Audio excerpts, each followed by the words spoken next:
Puso tensyon nagluntad sa nagapadayon nga untat biyahe kag protesta sa Bacolod City kontra PTMP. Yaring balita nga itong gintutukan.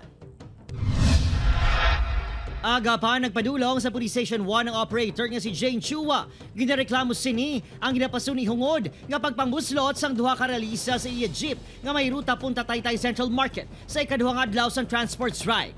Ginbalabagan ini kag ang iya driver sa Lacson Extension bangod nagkalit sila biyahe. Kahapon, 5 ka traditional units sini ang nagpasakop sa protesta. Sa buong adlaw, nagpasingpalad ang isa sini ka driver nga magbiyahe. Sang iya bata, manog check up. Ito nag-ayo sa sakon nga, dam pwede, mabiyahe lang, ma-shot lang siya. Sabi ko, sige, maupod na lang ako sa imo para hindi ka iharas.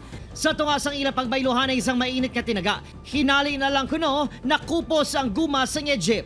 Nasaksihan kuno ini isang isa ka pasahero. Ang isa ka taga-call center, nagambra sa akong ang goma mo, nakita ko mismo. Nagsungaw dayon ang amon nga goma.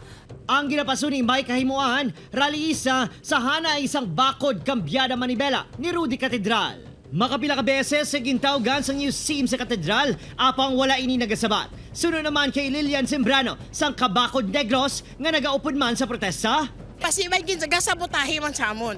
Pero kung may ara gid man sila ma-identify nga halin sa amon, sila na mga tubangon kag ato na iyatan amon, no?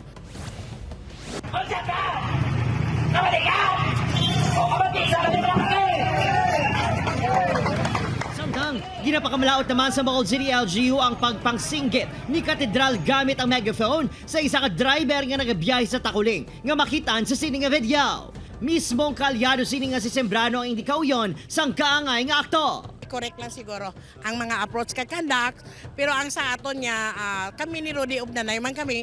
So ako handa man ko nga mag-correct sa iya. Posible magatakop na ang untat biyahe karon sa gabi. Apisar sa pinakatensyon nga natabo, wala sang maiging kustudiya ang kapulisan. Opod, Kiril Casillo, Adrian Priatos, 1 Western Visayas.